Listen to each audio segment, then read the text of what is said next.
Another issue in the public domain is the cost at which ECHF is purchasing its 51% of the shares.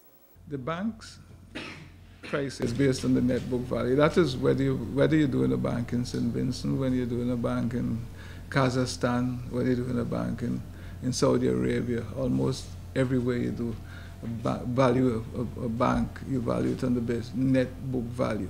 That is how you value a bank. The net book value is reflected in if you take the last audited financial statements of the bank, the net book value of the bank was $85 million.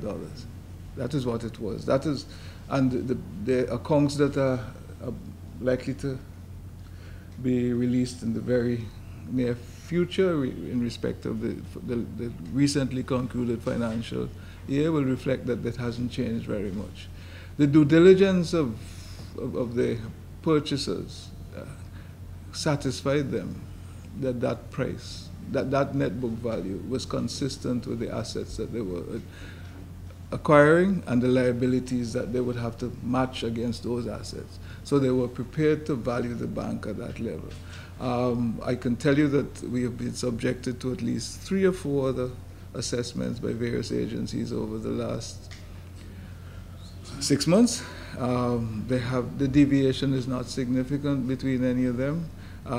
Contrary to all the public noises, in all cases, none of the issues of corruption or any of the utter demeaning stuff that has been forthcoming it has been found by a number of agencies that have come through here and done their independent check.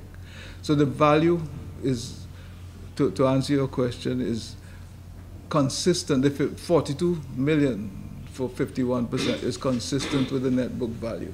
The notion that because we have some buildings and we have some land that we're worth a lot more is a failure to understand that there are liabilities over there. We have $520 million of deposits that we owe to people that match against the loans. So that you can't say that you have that because those are matched against what you owe people. So you don't have, the bank is not worth the bank. Your assets are matched against your liabilities.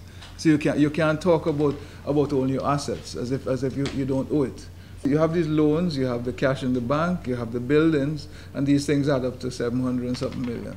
And over here you come and you have the depositors' money, you have the monies you borrow from loans from places like CDB, you take them off of that, and that is what the bank is worth. It's just the same like you. If you have a house and you have a mortgage, what is worth is the difference between the value of the house and the mortgage. You ain't value $500,000 if you owe the bank $400,000 on the house.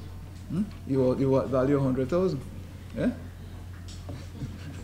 You have a house for $500,000 and you owe the bank $400,000. You ain't value $500,000. You value it's the net book value that matters.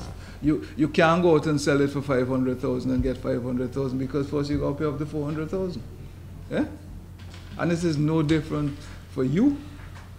For the bank. For the bank to get its value, it has to take care of the depositors. It has to take care of the loans that it got from CDB, all the other agencies it borrowed first. So if it got rid of these things, these assets, it must first take care of those things. It is a difference between those two things that it truly owns. And it is exactly the same as you. If you sold your house, you pay your mortgage, it's the difference that is yours. Your asset is your house, $500,000. Your loan is your mortgage, your liability, $400,000. Your worth is $100,000. The bank is no different from anybody else. So when the nonsense that this $500,000 is, or the $700 million is what the bank is worth, it doesn't speak to the fact that there are depositors' monies over here, there are loans that are borrowed that have to be taken care of to determine what in fact is the value of the bank. Concerns have been expressed about whether workers at the bank will be let go. Aitan addressed these concerns. We have the assurance of the new owners that the present staffing complement is consistent with their needs for the foreseeable future. Clearly they're buying the institution because they intend to grow the institution. And if the institution is going to grow clearly, then there's going to be a need for additional staff as they go forward. In the immediate future, there are no indications from any source that the sale of the bank is going to have any impact in terms of the size of the staff negatively. One would hope, based on the strategic trust that they have, that it will lead to growth in the bank and growth in the economy, and henceforth will create additional jobs. That is what development is about. It's about creating jobs. And when a private sector entity buys something, they don't buy it to shrink it, they buy it to grow it. And consequently, what we should be expecting is growth in jobs and growth in activity emanating from the sale, not contraction. And when it comes to service, what can Vincentians expect when the divestment is completed?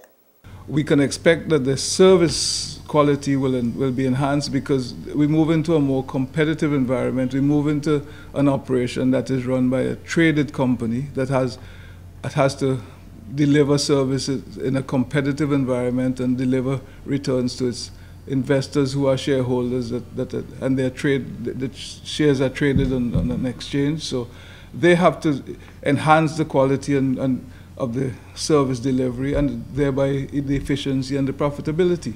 So out of that, the clients should expect better service, increasing the range of products that are being offered, and clearly, one would hope, bring the thing up to a level of competition that makes it closer to what the international banking standards are. There's very little, like anywhere else, nothing is going to change in terms of how your account is conducted, the people that you're going to interact with. It will be a crazy institution that upsets that modus operandi if they wanted to effect the kind of benefits that they get from making the investment.